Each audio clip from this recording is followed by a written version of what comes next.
أعوذ بالله من الشيطان الرجيم بسم الله الرحمن الرحيم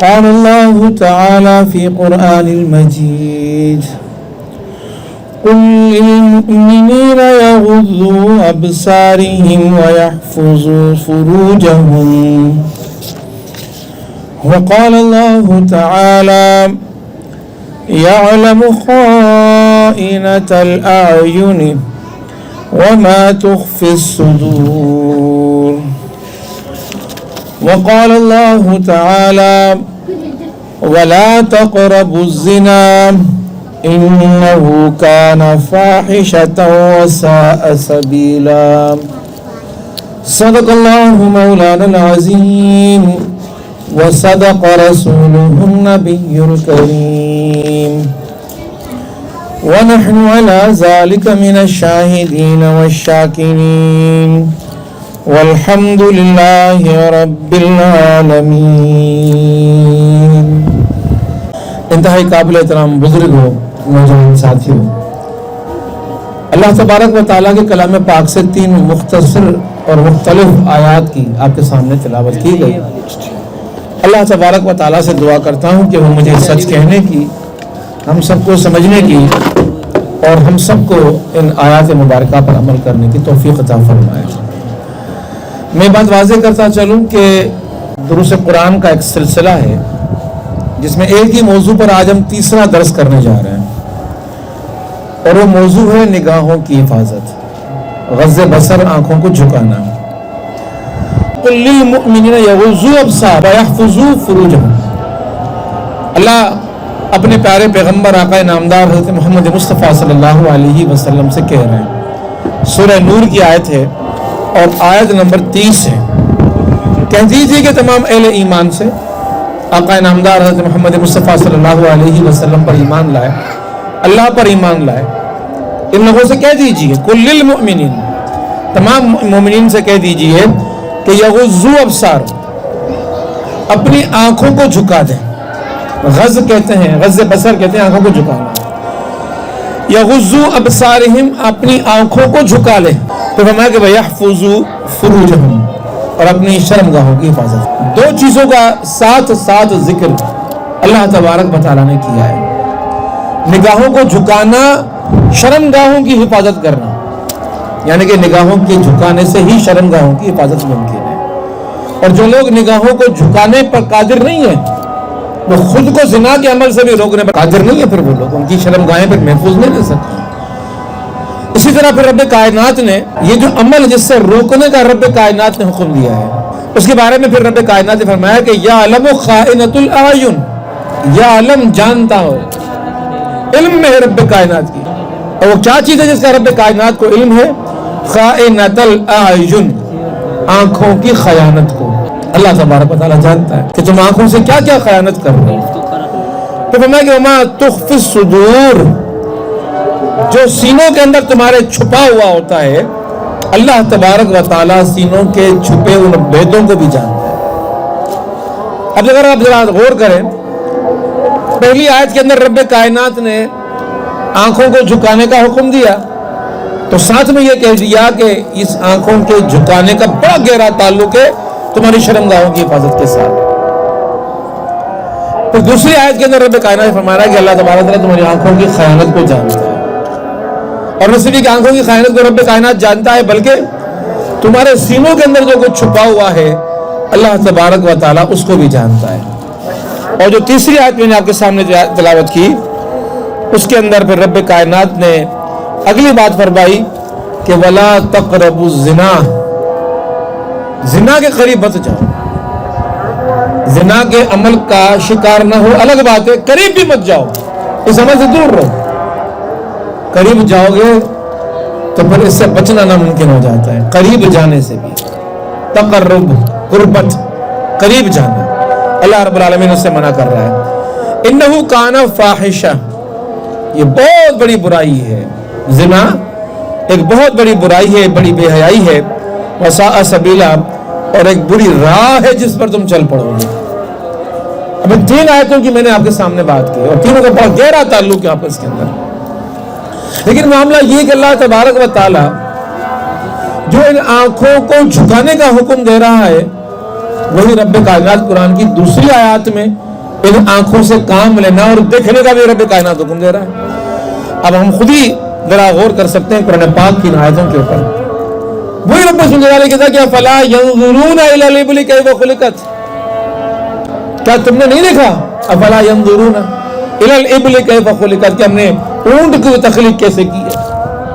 عجیب سا جانور ہے, ہر ہڈی اس کی ٹیڑھی ہے, کس طرح وہ اٹھتا ہے کس طرح وہ بیٹھتا ہے. اس کے اندر خدا کا تم کمال دیکھو, خدا کی تخلیق کا ایک عجیب کرشمہ یہ اونٹ. اس پر نظر نہیں ڈالے تم لوگ, لیکن نظر ڈالنا یہ رب کائنات کا حکم ہے کہ نظریں ڈالو تم. پھر رب کائنات ایک اور جگہ فرماتا ہے قل سیروا فی الارض فانظروا کیف کان عاقبۃ, نگاہ اٹھاؤ, گھومو, سیر کرو, دیکھو, چاروں طرف نگاہیں ڈالو, پہاڑوں پر چلے جاؤ, دریاؤں میں چلے جاؤ, سمندروں میں چلے جاؤ, جنگلوں میں چلے جاؤ, حیاتیات کو دیکھو, نباتات کو دیکھو. قل سیروا فی الارض, زمین پر گھومو, زمین کا سفر کرو, زمین پر چلو, زمین پر غور کرو, اور پھر کیا کرو فانظروا کیف کان عاقبۃ المجرمین. دیکھو پھر رب کائنات نے دیکھنے کا حکم دیا ہے. دیکھو کہ مجرموں کے ساتھ کیا سلوک رب کائنات نے کیا ہے. جو جرائم کے اندر مبتلا لوگ ہوتے ہیں ان کے ساتھ رب کائنات کیا کہتا ہے وَجَعَلَ لَكُمُ السَّمْعَ وَالْأَبْصَارَ وَالْأَفْئِدَةَ, فواد دل کو کہتے ہیں, سمع و ابصار بنائے رب کائنات نے تمہارے یہ اعضاء. وَجَعَلَ جَعَلَ مانے بنانا, جو کچھ تمہارے اعضاء ہیں یہ رب کائنات نے بنائے ہوئے ہیں. ان اعضاء میں وہ اعضاء بھی تمہارے سامنے ہیں کہ جن سے تم سماعت کرتے ہو, ابصار تم دیکھتے ہو, اور افئدہ دل جہاں پر تم صنم کو بٹھاتے ہو. اللہ رب العالمین نے یہ دل محبت کے لیے دیا, محبت کا گھر اس دل کو بنایا. اور ہم سب اس بات کو سمجھتے ہیں نا, اسی لیے کہتے ہیں کہ میرے دل میں تمہاری بڑی محبت ہے. تو دل میں محبت کس کی ہونی چاہیے؟ دل محبت کا گھر ہے, یہاں محبوب کو بٹھایا جاتا ہے. عاشقوں کے محبوب انہی دلوں کے اندر بسا کرتے ہیں. نہ خدا ہی ملا نہ وصال صنم, نہ ادھر کے رہے نہ ادھر کے. تو یہ جو بات رب کائنات کی طرف سے دل کے بارے میں کہی جا رہی ہے, اس کا رب کائنات نے ذکر فرمایا. قلیلا ما تشکرون, وہ رب کائنات جس نے دیکھنے کے لیے آزاد دی ہے, جس نے سننے کے لیے آزاد دی ہے, جس نے دل دیا, بہت کم لوگ ہیں جو رب کائنات کا شکر ادا کرتے ہیں. تشکر کرنے والے لوگ نہیں ہیں. کہیں فرمایا کہ ان السمع والابصار, سماعت کی بات, بصارتوں کی بات, تو دیکھنے کا رب کائنات ذکر بار بار کرتا ہے. لیکن پھر مجھے رب کائنات کہتا ہے خبردار قل للمؤمنین یغضوا ابصارہم, کہہ دیجئے ان لوگوں سے کہ اپنی نگاہوں کو جھکا کر رکھیں. تو معلوم یہ ہوا کہ دیکھنا کا بھی حکم ہے تو نہ دیکھنے کا بھی حکم ہے رب کائنات سے. اور یہ بات اسی طرح جس طرح عام معمولات میں دیگر چیزوں کے بارے میں بات آتی ہے, کھانے کے معاملے میں بھی آتا ہے کہ کھاؤ تم لوگ. کھانے کا رب کائنات نے حکم دیا ہوا ہے کہ میں نے تخلیق کیا ہے سب کچھ. جب تمہیں زمین پر بھیجوں گا, جب تم زمین پر جاؤ گے تو رب کائنات کی طرف سے جو جو زمین پر تمہارے لیے لذتیں رکھی گئی ہیں ان تمام لذتوں کو تمہارے لیے حلال کیا ہے. کھاؤ تم ان چیزوں کو جو چیزیں کھانے کے لیے تمہیں دی گئی ہیں. پھر رب کائنات کا ایک انداز اور بھی دیکھتے ہیں کہ آدم علیہ السلام کی تخلیق ہوئی. آدم علیہ السلام کی اس تخلیق کے بعد رب کائنات نے جنت میں بھیج دیا, جاؤ جنت میں گھومو پھرو کھاؤ پیو. لیکن پھر رب کائنات کہتا ہے کہ اس درخت کے قریب مت جانا, دیکھو لیکن نگاہوں کو جھکاؤ, کھاؤ لیکن کھانے کی بھی چیزیں رب کائنات نے حرام قرار دی ہوئی ہیں. سنو لیکن سننے کی کچھ چیزیں رب کائنات نے منع کی ہوئی ہیں. محبت کرو لیکن کن چیزوں سے محبت کرنی ہے اور کن چیزوں سے محبت نہیں کرنی, یہ بھی رب کائنات نے بتایا ہوا ہے. تو معلوم یہ ہوا کہ رب کائنات نے وجود کے اندر بہت سی صلاحیتیں دے کر, بہت سے کارخانے اس وجود کے اندر رب کائنات نے قائم کر کے پھر بندے سے یہ کہہ دیا کہ یہ بتا کہ تجھے کہاں دیکھنا ہے اور کہاں نہیں دیکھنا, کیا تجھے کھانا ہے اور کیا تجھے نہیں کھانا, کیا پہننا ہے اور تجھے کیا نہیں پہننا, کہاں جانا ہے اور تجھے کہاں نہیں جانا, دل میں کس کو بسانا اور کس کو نہیں بسانا. یہ سارا امتحان رب کائنات نے زمین پر چھوڑ دیا اپنے بندے کے لیے.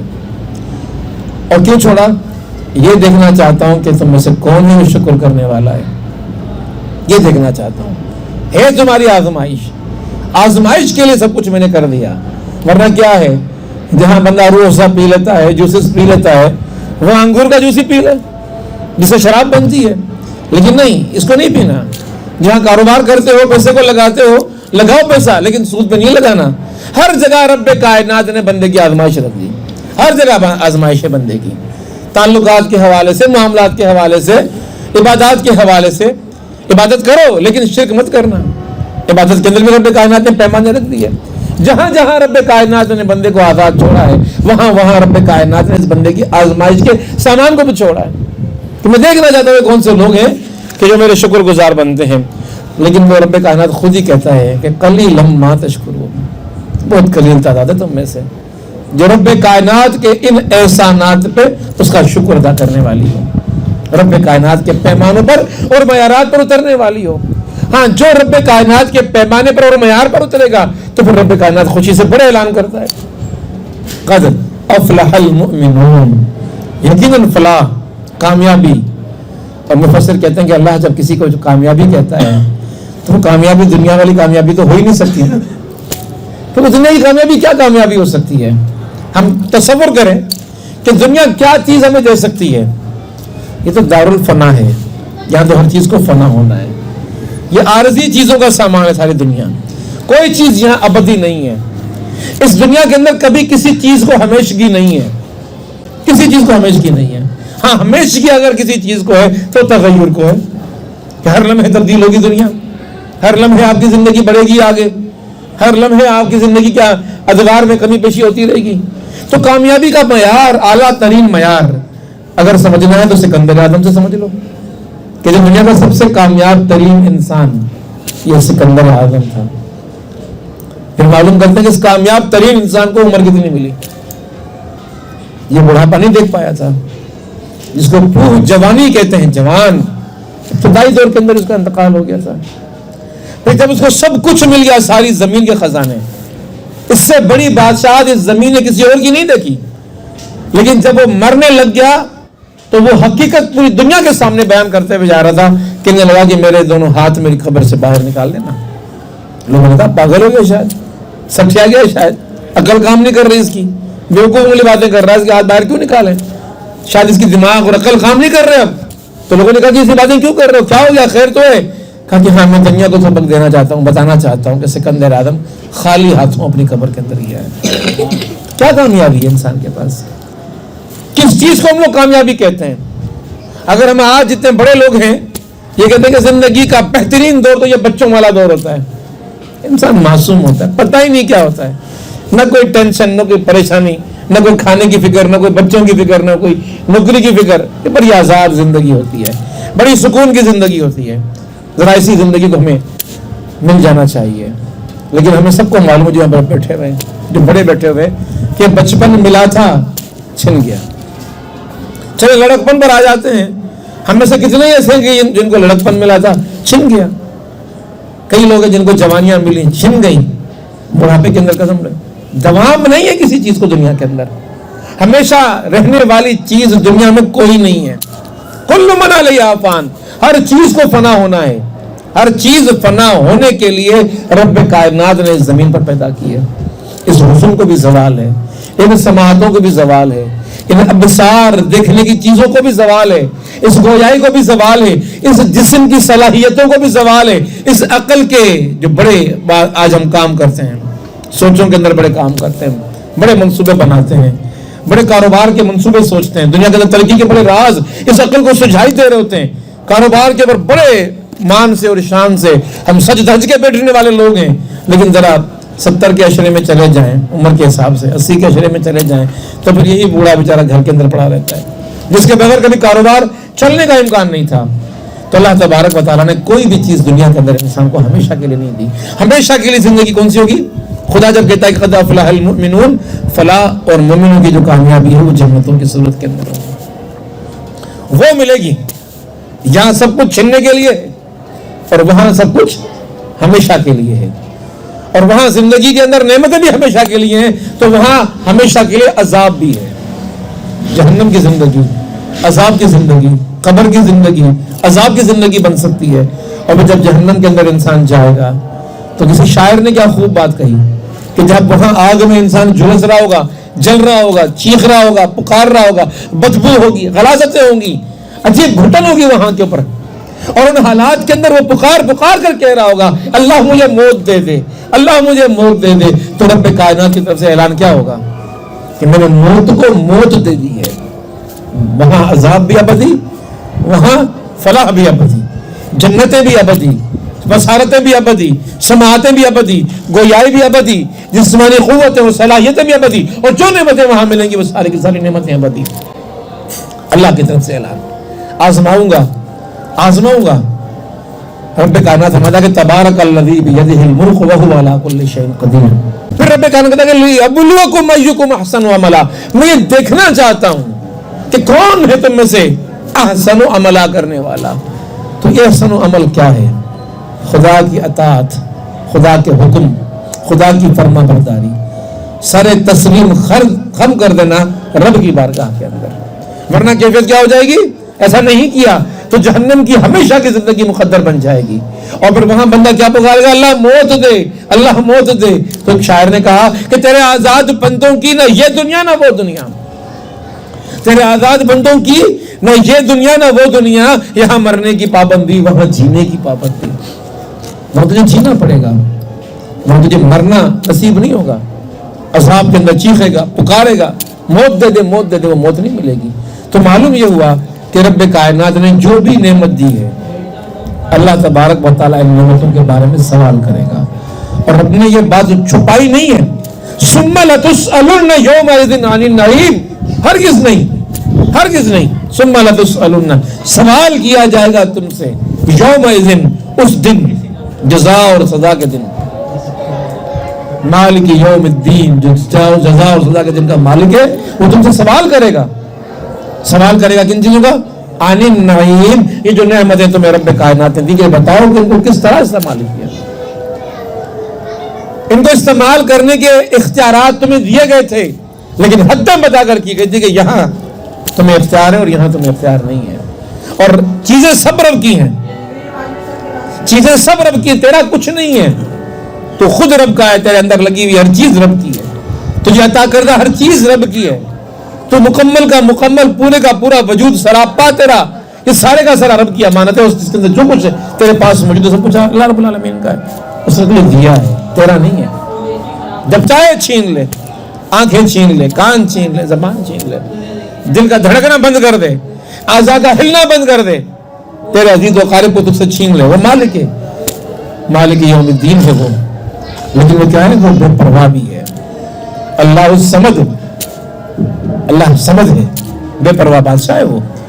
تو رب کائنات پوچھے گا، وہ رب کائنات حساب کرے گا، وہ رب کائنات کھڑا کر دے گا، وہ رب کائنات پوچھے گا بتا کہ جو تجھے اپنے نعمتیں دیں کن حدوں کے اندر انہیں استعمال کیا۔ تو جہاں پر دیگر چیزوں کے بارے میں سوال ہوں گے، وہاں پر آنکھوں کی بصارتوں کے بارے میں بھی سوال ہوں گے۔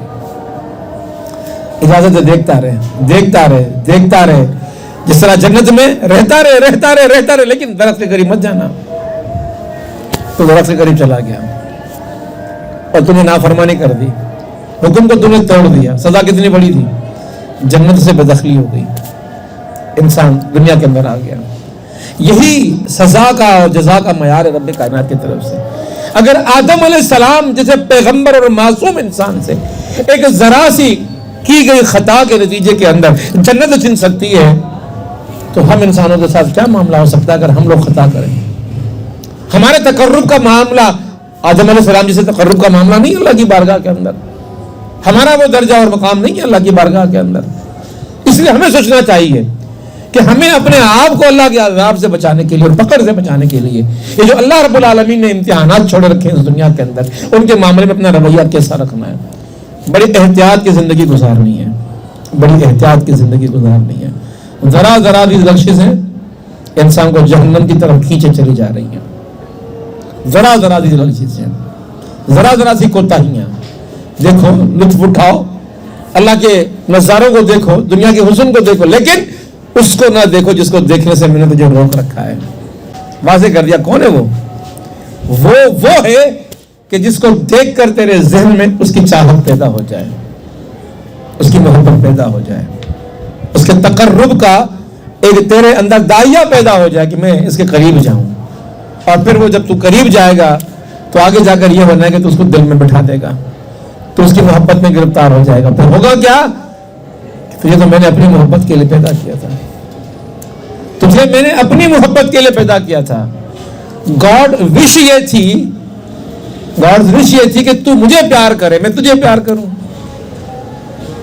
تو میرا ہو جا میں تیرا ہو جاؤں، تو مجھے چاہے میں تجھے چاہوں. میں چاہتا ہوں کہ تو میرا ولی بن جا، میں تیرا ولی بن جاؤں، تو مجھ سے راضی ہو جا، میں تجھ سے راضی ہو جاؤں. رضی اللہ عنہم ورضوا عنہ. لیکن تو نے اپنے اور میرے درمیان صنم پیدا کر دیا. جب تو نے صنم پیدا کر دیا تو اس صنم کا وجود میری غیرت گوارا نہیں کرتی. میں چاہتا ہوں کہ تو مجھ سے محبت کر، میں تجھ سے محبت کروں. تیرا وجود میری محبت کے لیے تخلیق کرتا ہے. اور ذرا غور کیجئے، اگر انسان تھوڑا ایک اور انداز سے سوچے تو کتنا بڑا اللہ کا احسان مند ہو سکتا ہے. اللہ نے مجھے کیوں پیدا کیا ہے؟ مجھ سے محبت کرنے کے لیے مجھے پیدا کیا ہے. اللہ رب العالمین کسی اور کو بھی تو پیدا کر سکتا تھا اس سے محبت کرنے کے لیے اس کو، لیکن ہمارا انتخاب ہوا ہے. ہم اللہ کی محبت کے لیے پیدا کردہ مخلوق ہیں. اسی لیے اس محبت کے معاملے میں خدا کی غیرت بڑی شدید ہے کہ رائی برابر بھی تیرے دل میں میرے علاوہ کسی کی محبت ہوئی تو جہنم کی آگ کے اندر تجھے جلاؤں گا.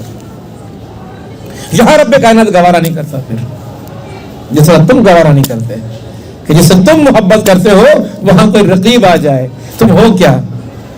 جس سے تم نے محبت کی اس کی تخلیق میں تمہارا کیا کردار تھا، تمہارا کیا معاملہ تھا؟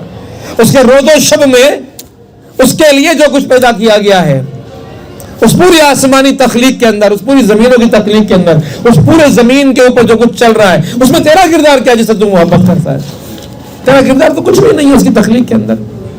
تو نے نہیں بنایا اس کو، تو نے نہیں نک سک سے سنوارا اس کو، تو نے نہیں تشبیہ دی، صورت دی اس کو، تصوری تو نے نہیں کی اس کی. یہ میں ہوں. تبھی تو رب کائنات کو پکارتا ہے کہ یا ایھا الانسان ما غرک بربک الکریم. میں کریم رب ہوں، کرم میرا ہے، اور میں نے کیا کیا؟ تجھے پیدا کیا، انسان کو میں نے پیدا کیا. یا ایھا الانسان. اور انداز آیت کا ایسا رکھا ہے اللہ اکبر، جھنجھوڑنے کے لیے. انتہائی محبت، انتہائی محبت، شدید محبت، اپنے گمراہ بندے سے محبت، جو خدا کو چھوڑ کر، خدا سے پلٹ کر صنم کی محبت کے اندر، دنیا کی محبت میں خدا سے دور جا رہا ہے. خدا سے پکار کر کہہ رہا ہے، خدا سے پکار کر کہہ رہا ہے کہ یا ایھا الانسان، اے میرے بندے، اے میرے انسان، ما غرک بربک الکریم. کس چیز نے غرق کر دیا تجھے، دور کر دیا تجھے اپنے کریم رب سے؟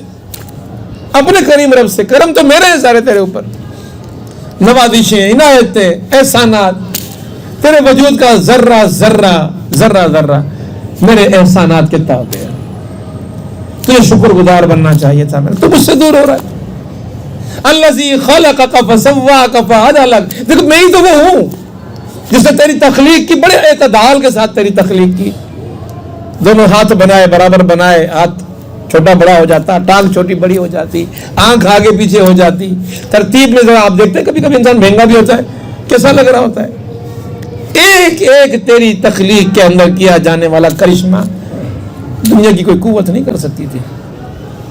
تیرے اندر کے نظاموں کو بنانے والا میں، اندر تیری ہاتھیں، اندر تیری وجود کی جتنی بھی چیزیں، گردے، کہ تیرے حکم سے چلتے ہیں.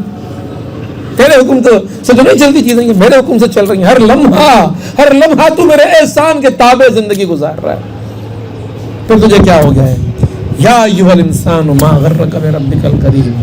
بس اسی لیے میں چاہتا ہوں کہ جب اتنا میں نے کرم کیا، اتنا میں نے احسان کیا، ایک قطرے سے یہ شہزادہ بنا دیا میں نے، ایک کمزور اور نحیف جسم سے جو اپنے گندگی کو صاف نہیں کر پا رہا تھا، ایک لوتھڑا تھا تو جو دنیا کے اندر آیا تھا، تجھے اتنا تناور اور طاقتور اور مضبوط انسان بنا دیا. تو میں تو یہ چاہتا ہوں کہ ذرا دیکھوں کہ تو میرا شکر گزار ہے کہ نہیں ہے، میرا عبادت گزار ہے کہ نہیں ہے. اس چیز کو دیکھنے کے لیے پھر میں نے یہ انتظام کر لیا کہ دنیا کے اندر میں نے پیمانے رکھ دیے، قدم قدم پر تیری آزمائشیں رکھ دی. میں دیکھنا چاہتا ہوں کہ میرے شکر گزار بندے کون سے ہیں.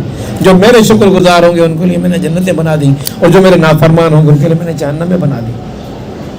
اللہ رب العالمین یہ انتظام رکھتا ہے. اسی لیے جب آنکھوں کی بات آئی تو غض بصر کا حکم بعض جگہوں کے لیے آیا، ہر جگہ غض بصر نہیں. جنگوں کے میدانوں میں دشمنوں کو تاک کر دیکھو، روب اور دبدبے سے دیکھو، طاقت اور قوت کا اظہار ان کے اوپر کرو، خوف ان کے اوپر بٹھاؤ. اللہ کے یتیم بچوں کی طرف چلے جاؤ، دنیا کے معذوروں کے اوپر اپنی آنکھوں سے ان کے اوپر شفقت کے رویے بکھیرو. دیکھو ان کو، ماں کو دیکھو، باپ کو دیکھو، بیوی کو دیکھو، مسکرا کے دیکھو. یہ صدقہ ہے مسکرا کر دیکھنا، صدقہ ہے مسکرا کر دیکھنا. مسکرا کر دیکھنا صدقہ ہے، مسکراہٹ صدقہ بن جاتی ہے.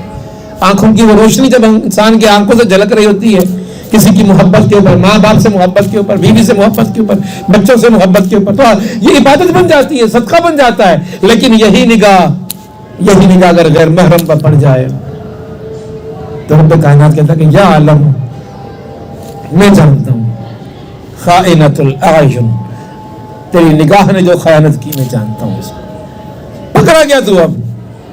اور یہ تیرا خائن ہو کر کسی کو دیکھنا، یہ تیرا نگاہ کسی کے پر ڈالنا، یہ میرے بارگاہ کے اندر مجھے کتنا غضبناک کر گیا ہے. یہی تو روکا تھا تجھے نہ دیکھنا ہے. یہاں پر کیا کچھ تجھے نہیں دیا تھا دیکھنے کے لیے، بس ایک ذرا غیر محرم کو تجھے دیکھنے سے روکا تو اس آزمائش پہ پورا نہیں اتر پایا. ایک ذرا سی تو بات تھی، اور اتنا بڑا انعام دیا تھا تجھے میں نے کہ تو اگر نہیں دیکھے گا تو تجھے جنتیں دوں گا. تو جنتوں کے عوض سودا کر گیا اس غیر محرم کو دیکھنے کے لیے. تو نے اپنی جنت ٹھکرا دی، خدا کی رضا جھٹلا دی، تو نے خدا کا کرم جھٹلا دیا. تو نے محبوب خدا کی رضا کو نہیں رکھا، خدا کی عطا کو نہیں رکھا، خدا کے کرم کو نہیں رکھا، خدا کے احسان کو نہیں رکھا. تو نے خدا کی اس خدائی کو ٹھکرا کے تو نے اپنے دل کے اندر صنم کو بٹھایا، اپنی آنکھوں کو بٹھایا. اور پھر کیا ہوتا ہے جب انسان کسی غیر محرم کو دیکھتا ہے تو پھر رب کائنات نے آقا نامدار کی احادیث کی روشنی میں ہمیں باتیں سمجھائیں.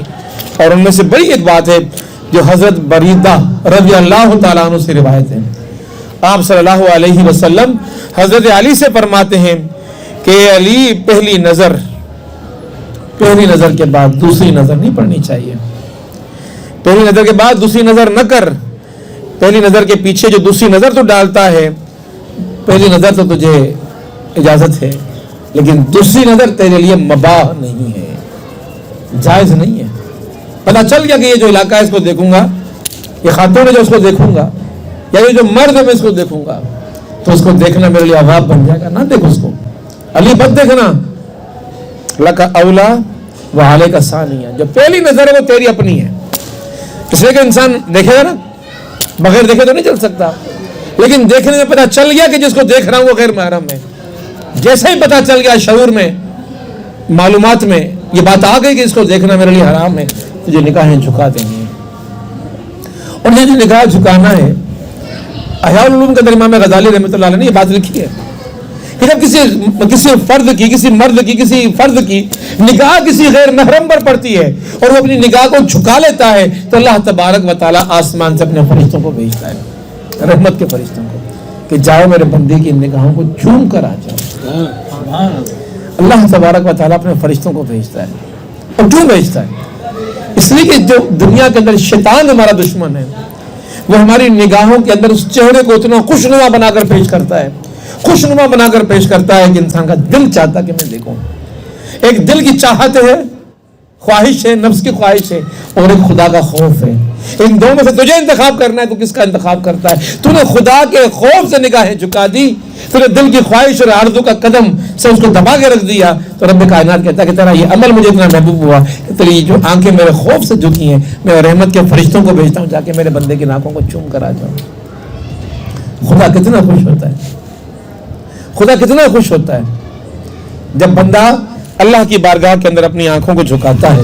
تو یہ آنکھوں کا جھکانا اللہ کی بارگاہ کے اندر عبادت قرار پاتا ہے. ان آنکھوں کو جھکانے کی اگر انسان عادت ڈال دے تو یہ بندہ اللہ رب العالمین کی بارگاہ کے اندر بڑا کامیاب ہو جاتا ہے. ایک اور حدیث کے اندر آتا ہے، ذرا غور سے سنیے گا، کہ اس میں ہمیں احتیاط کتنی کرنی ہے اگر ہم لوگ آنکھوں کے استعمال کو کرتے ہیں یا جسم کے وجود کے بے جا استعمال کو کرتے ہیں. تو ایک کبھی عمل جو گناہ کبیرہ ہے، جس کو زنا کہا جاتا ہے، اس کے بارے میں ایک حدیث میں آتا ہے، اور یہ حدیث مسلم شریف کی حدیث ہے، بیہقی شریف کی حدیث ہے، اور راوی ابو ہریرہ رضی اللہ تعالیٰ عنہ ہے، اور یہ حدیث بخاری شریف کے اندر ہی موجود ہے. اور بڑی ہمیں ڈرانے والی اور خوفناک حدیث ہے. انسان پریشان ہو جاتا ہے جب اس حدیث کو انسان سنتا ہے کہ رب کائنات نے کتنی بڑی بات کی دی ہے, آقا انعامدار نے کتنی بڑی بات کی دی ہے. آقا انعامدار فرماتے ہیں, آپ فرماتے ہیں کہ ہر آدمی کا زنا سے کچھ نہ کچھ واسطہ پڑتا ہی ہے. ہر آدمی کا زنا سے کچھ نہ کچھ واسطہ پڑتا ہی ہے.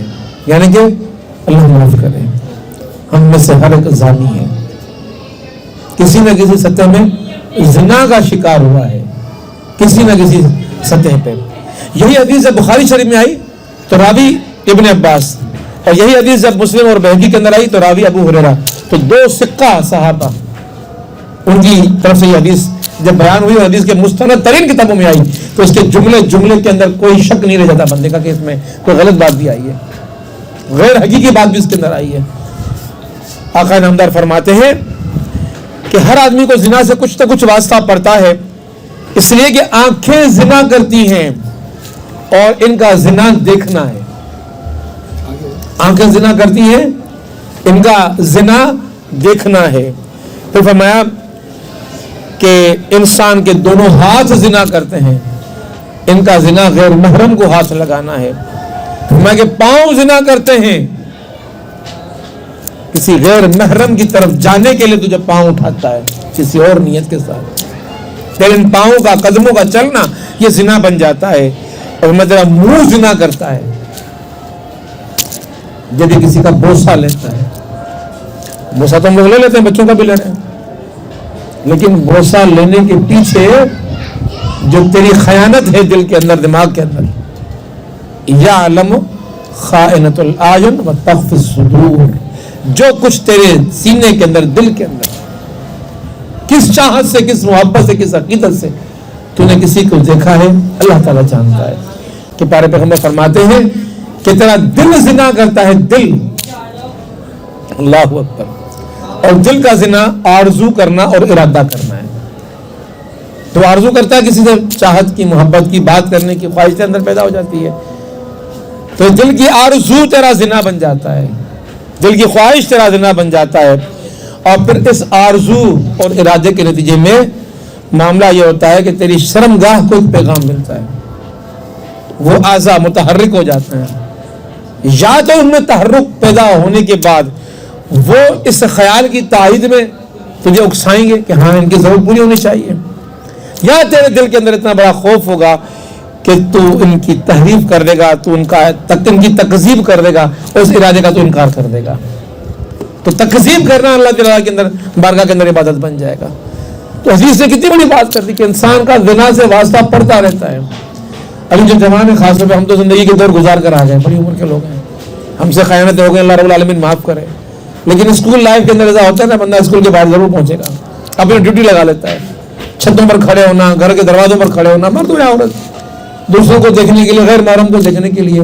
تو چھت پہ چڑھ کے جانا, کسی کو دیکھنا, اسکول کے باہر کھڑے ہونے کے لیے جانا, قدموں کا زنا, اس کو دیکھنا, آنکھوں کا زنا, اس پہ جملے کسنا, زبان کا زنا, اس کی باتیں سننے کے لیے کان لگانا. آج کل تو موبائل پہ بندہ لمبی لمبی گفتگو میں کر رہا ہوتا ہے, کانوں کا زنا. انسان کا زنا سے کچھ نہ کچھ واسطہ پڑتا رہتا ہے. اسی لیے امام غزالی رحمۃ اللہ علیہ فرماتے ہیں کہ بلا ضرورت کسی عورت کے لیے بااعتجاز نہیں کہ وہ کسی مرد سے بولے. بلا ضرورت کسی عورت کو کسی مرد سے بات نہیں کرنی چاہیے, تو کیا مردوں کو کرنی چاہیے؟ بلا ضرورت کسی مرد کو کسی عورت سے بات نہیں کرنی چاہیے. ضرورت ہے, کوئی کام ہے تو بات کرو, ورنہ غیر ضروری بات کرنے کے لیے کسی کے پاس مت بیٹھو. مرد عورت کے ساتھ نہیں اور عورت مرد کے ساتھ نہیں. اسی طرح یہ بھی کسی عورت کے لیے جائز نہیں یا کسی مرد کے لیے جائز نہیں کہ وہ بلا ضرورت کسی کے پر نظر ڈالے. اسی طرح احادیث کے اندر آتا ہے, ذرا غور سے سنیے گا, بڑی اہم بات میں آپ کے سامنے کرنے چلا ہوں حدیث کی, اور بخاری شریف کی حدیث کے میں 3 لفظ آپ کے سامنے بیان کروں گا, صرف 3 لفظ. زنا العین النظر, زنا العین النظر, زنا جو آنکھوں کا ہے وہ کسی پہ نگاہ ڈالنا ہے.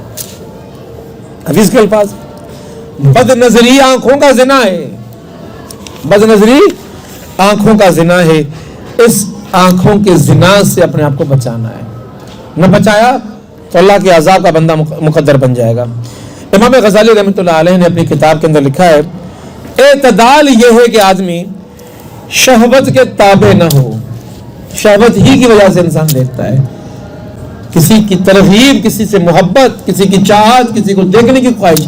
اس کو ٹھیٹ لفظ میں جو امام غزالی نے بیان فرمایا, کہا کہ سب کچھ کا ایک ہی نام دو, یہ شہوت ہے. تم اس کو محبت کہو, تم اس کو عقیدت کہو, تم اس کو عشق کہو, تم جو بھی نام دے دو اس کو, یہ تم اپنے نفس کو بھلا رہے ہو.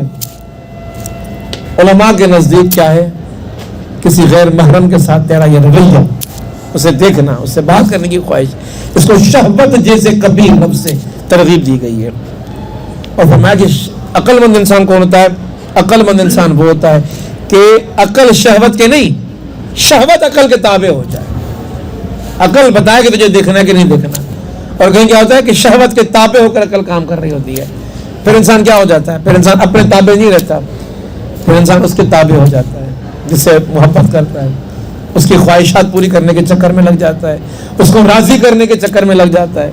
اور یہ ساری ترکیب جو کچھ اختیار کر رہا ہوتا ہے اس محبوب کو حاصل کرنے کے لیے, حاصل ہو گیا تو چلو کچھ بچا ہو گیا, کہ چلو آئندہ جو جنسی عمل ہوگا وہ نکاح کے دائرے کے اندر ہوگا, نہ ہو سکا تو ساری جدوجہد جو دیکھنے سے لے کر اختتام تک پہنچی وہ ایک ہی مقصد کے لیے تھی, اور مقصد کیا تھا؟ شہوت.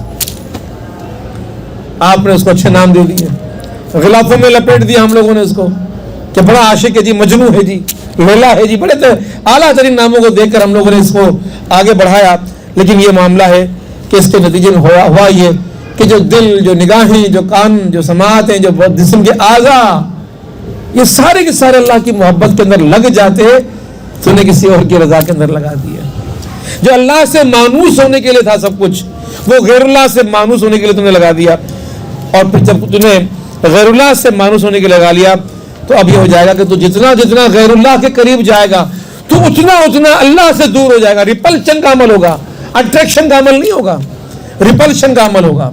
کسی کی محبت میں گرفتار آدمی خدا سے دوری کے اندر گرفتار ہو جاتا ہے.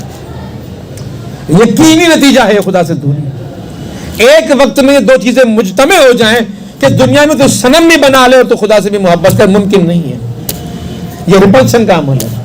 جتنا تو صنم کے قریب جائے گا اتنا تو خدا سے دور جائے گا. تو خدا کی قربت چاہیے تو صنم سے دور ہو جا, توڑ دے ان بتوں کو. تو ان بتوں کو توڑے گا تو اللہ کا قرب تجھے حاصل ہوگا. قرب الہی کا راستہ یہ کہ آنکھوں کی حفاظت کر, جھکا دیا کر. یہ آنکھیں عبادت ہیں, یہ آنکھیں عبادت ہیں, یہ آنکھیں عبادت کرتی ہیں جب تیری آنکھوں کو تو غیر محرم سے پڑھنے سے روکتا ہے. ذرا ایک اور بات سن لیجیے گا. ایک اور حدیث کے اندر آتا ہے, مشکات شریف کی حدیث, اور مشکات شریف کی کتاب کی اہمیت تو آپ سب لوگوں کو واضح ہوگی کہ وہاں کن احادیث کو جمع کیا گیا ہے. حدیث کی بڑی بڑی کتابوں کے اندر جو کامن احادیث تھیں اکٹھا کر کے کتاب بنائی گئی, اس کا نام مشکات شریف رکھا گیا. اس مشکات شریف کی حدیث اور عربی کے الفاظ میں آپ کے سامنے پڑھنا چاہوں گا, ذرا غور سے سن لیجیے گا. لعن اللہ الناظر والمنظور الیہ. اللہ اکبر. لعن اللہ, اللہ کی لعنت ہے ان لوگوں کے لیے جو لوگوں پر نظر ڈالتے ہیں, بدنگاہی کرتے ہیں. ناظر والمنظور, چاہے وہ مرد ہو چاہے وہ عورت ہو. خود نگاہ کسی کی اپنی طرف طلب کرنے والا بھی اور خود نگاہ کسی پر ڈالنے والا بھی. کیونکہ مرد تو بے باک ہوتا ہے, دیکھ رہا ہوتا ہے. عورت کیا کرتی ہے؟ اپنے کو بناتی ہے, سنوارتی ہے, میک اپ کرتی ہے, خوشبو لگاتی ہے, اعلیٰ ترین لباس زیب تن کرتی ہے. اس کی خواہش یہ ہوتی ہے کہ لوگ مجھے دیکھیں. قیمت وصول نہیں ہوتی. اگر بیوٹی پارلر سے تیار ہو گیا اور لوگوں نے نہیں دیکھا, دن ہی اس کا ضائع ہو جاتا ہے, ضرورت ہی نہیں ملی اس کو. اس نے سارا کچھ کیا ہی اسی لیے تھا, بن ٹھن کر آنا اس مقصد کے لیے تھا کہ لوگوں کی نگاہیں اٹھیں. آگے ہو جائے, ذرا غور سے سنیے دوبارہ حدیث کو. لعن اللہ, اللہ کی لعنت. اللہ کی لعنت کسی کے اوپر پڑ جائے تو کیا حال ہوگا اس کا؟ کیا وہ اللہ کے قریب آ سکے گا؟ پھر وہ کبھی اللہ کے قریب نہیں آ سکتا. اللہ یہ کہ تو اتنی توبہ کرے, اتنی توبہ کرے کہ اللہ رب العالمین کی رحمت جوش میں آ جائے. اللہ کی لعنت کے ساتھ مرنے والے انسان کے ساتھ کیا معاملہ ہوگا؟ اگر یہ بد نگاہی اور بد نظری اللہ کی لعنت کا مرتکب کرا رہی ہے کسی انسان کو, تو کیا کوئی انسان اس بد نگاہی اور بد نظری کا سوچ بھی سکتا ہے؟ اللہ اللہ اکبر، کتنی بڑی بات ہے جو یہاں پر کہہ دی گئی ہے. لعن اللہ الناظر والمنظور. اللہ رب العالمین جو نظر ڈالنے والا ہے یا جو نظروں کو اپنے طرف بلانے والا ہے، نظریں اپنے طرف ترغیب دلانے والا ہے، دونوں کے اوپر اللہ رب العالمین کی لعنت ہے. اور اللہ تعالیٰ لعنت کیوں کرتا ہے؟ رب تو یہ کہتا ہے کہ تو دیکھ، اور جہاں جہاں تیری نگاہ جائے ان چیزوں میں تو مجھے دیکھ. تو سورج کو دیکھ تو تجھے سورج میں میں نظر آؤں گی، کیسی سنائی ہے رب کائنات کی. تو چاند کو دیکھ تو تجھے چاند میں میری سنائی نظر آئے، تو میرے قریب ہو جائے. تو ہواؤں کو چلتا دیکھ تو تجھے میں نظر آؤں، تو پھولوں کو دیکھ تو تجھے میں نظر آؤں. دنیا کی جس جس چیز میں نظر دوڑا کے دیکھ، تجھے میری قدرتیں نظر آئیں گی. اپنے وجود پہ غور کر، اپنے وجود پر غور کر. تو اپنے وجود پر غور کرے گا، وہ فی انفسکم افلا تبصرون، اپنے نفس میں غور کرے گا، تبصرہ کرے گا، تجھے تیرے اندر میری علامتیں نظر آئیں گی. تجھے تیرے اندر. اور کیوں نظر نہیں آتا بندے کو؟ اپنے اندر اللہ اپنی ایک چیز ذرا غور کرے، کیسے کام کر رہی ہے، کیسے ان کو حکم ملا، کیسے دماغ کام کر رہا ہے، کیسے زبان کام کر رہی ہے، کیسے کان کام کر. غور تو کر ذرا ان کے اوپر. کیسے کارخانے ہیں جو رب کائنات نے تیرے وجود کے اندر ڈال دیے ہیں. ان کارخانوں پہ تو غور کرتا چلا جائے گا، تجھے تیرا رب ملنا شروع ہو جائے گا، تو رب کے قریب آنا شروع ہو جائے گا. تو رب کائنات کیا کہتا ہے کہ میرا دوست وہ نہیں ہو سکتا کہ جس کے دل میں میرا خوف نہ ہو، اور خوف سے اس کی نگاہیں نہ جھک جائیں، اس کی زبان خاموش نہ ہو جائے، کانوں کی سماعتیں رک نہ جائیں، ہاتھوں کا ظلم کے لیے اٹھنا بند نہ ہو جائے، قدموں کا چل کر کسی جگہ پر جانا. اللہ رب العالمین کہتا ہے کہ میں ان لوگوں سے محبت نہیں کر سکتا جن کے دلوں میں میرا خوف نہ ہو. تو اللہ کس سے محبت کرتا ہے؟ قرآن پاک میں واضح طور پہ رب کائنات نے فرما دیا کہ ان اولیاءہ الا المتقون، اللہ کے دوست تو وہی ہو سکتے ہیں کہ جن کے دلوں میں اللہ رب العالمین کا خوف ہوتا ہے. سورہ انفال آیت نمبر 24. خوف دل میں رکھو، اور جتنا جتنا خوف رب کائنات کا دل میں آئے گا، اتنا اتنا تقویٰ، پرہیزگاری، للہیت دل کے اندر بڑھے گی. تو غیر اللہ کو دیکھنا یا غیر اللہ کی طرف بڑھنا، یا صنم کو دل میں بٹھانا، کسی غیر اللہ جس کو منع کیا رب کائنات، اس کی محبت کو دل میں بٹھانا، غیر محرم کو دیکھنا، یہ تیرے دل کی بے خوفی نہیں تو وہ کیا ہے؟ تیرے دل میں خدا کا خوف ہی نہیں ہے. اور اگر تیرے دل میں خدا کا خوف نہیں تو خدا کا دوست نہیں بن سکتا. خدا کی دوستی چاہیے، خدا کا خوف دل میں اختیار کر. اور اب تیرے پاس اپنے پاس پیمانہ ہے، جب تیری نگاہ کسی غیر محرم پہ پڑے اور تیری نگاہ خوف سے جھک جائے تو سمجھ لے کہ تیرے دل میں خدا کا خوف ہے. اور تیری نگاہ کسی پر پڑی اور تم اس کو دیکھتا رہے تو سمجھ لے تو بے باک ہو چکا ہے، بے خوف ہو چکا ہے، نڈر ہو چکا ہے، اور تیرے دل سے خدا کا خوف نکل چکا ہے. اور جس کے دل سے خدا کا خوف نکل چکا ہو وہ خدا کے علاوہ پھر سب سے خوف کھاتا ہے. اللہ تعالیٰ سب کا خوف اس کے دل میں ڈال دیتا ہے.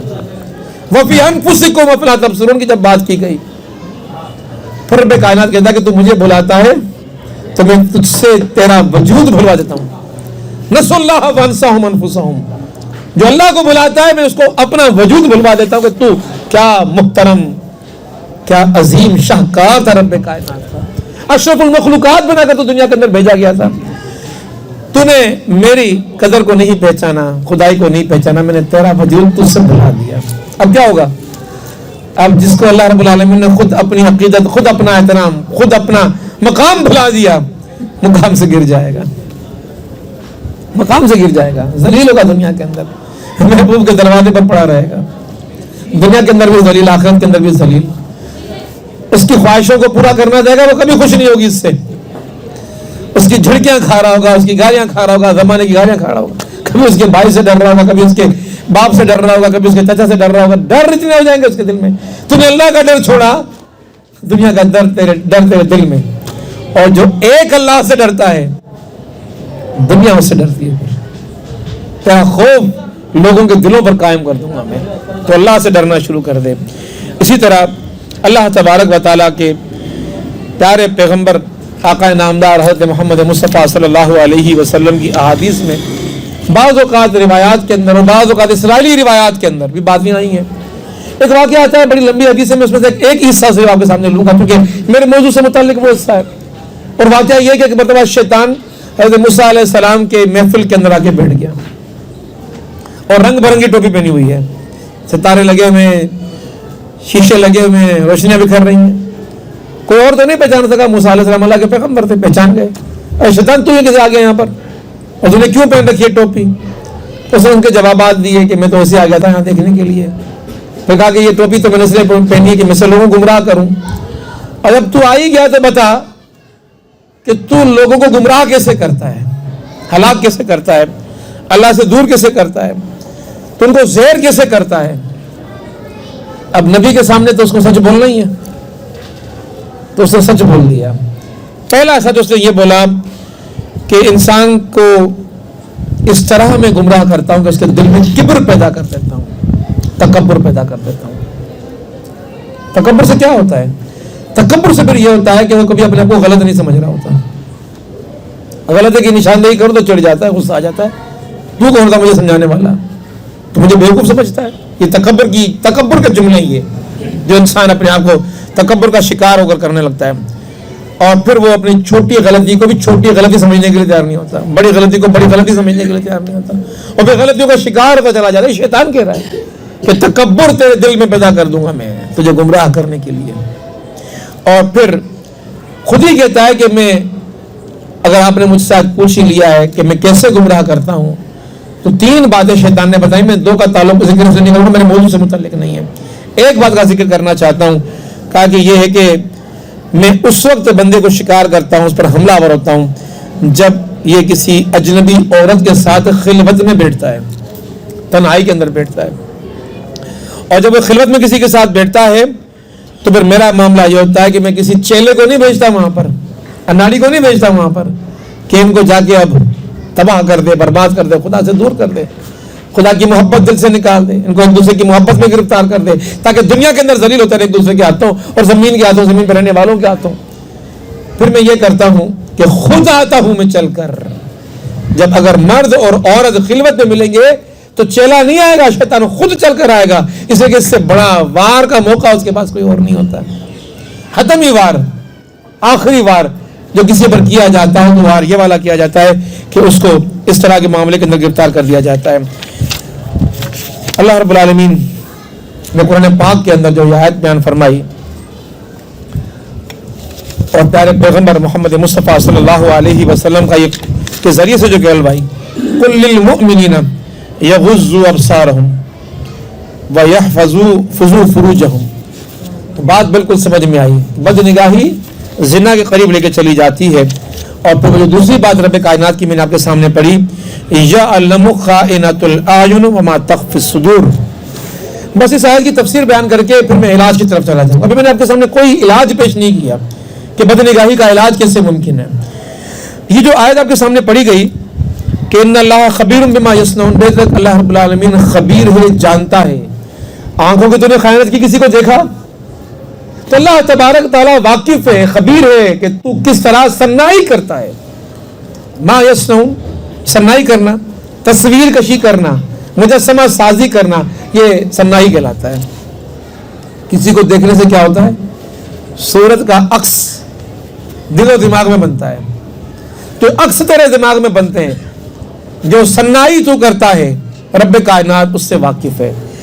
تو یہاں پر علامہ آلوسی رحمۃ اللہ علیہ کی تفسیر روح المعانی سے میں نے چند باتیں آپ لوگوں کو تک گوشت گزار کرنے کے لیے محفوظ کر لی ہیں. آپ فرماتے ہیں کہ یہ جو صنائی ہے اس کی 4 قسمیں ہوتی ہیں. 4 قسمیں کون سی ہیں؟ پہلی قسم فرمایا کہ بِإِجَالَةِ النَّظَرِ, اللہ تعالیٰ باخبر ہے تیری بد نگاہی سے, وہ بد نگاہی جو تو نگاہوں کو گھما گھما کر کر رہا ہے. میں گھما گھما کر تو کیوں کرتا ہے, کوئی دیکھ تو نہیں رہا, اچھا دیکھ لوں, کوئی دیکھ تو نہیں رہا, اچھا دیکھ لوں.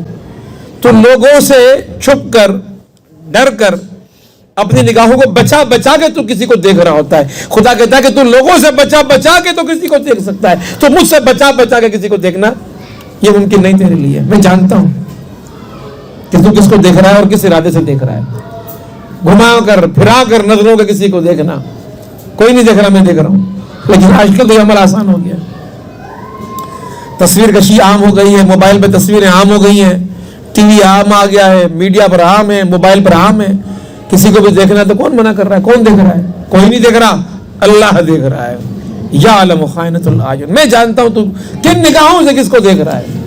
تیری نگاہوں کی خیانتوں کو میں دیکھ رہا ہوں, پکڑ رہا ہوں.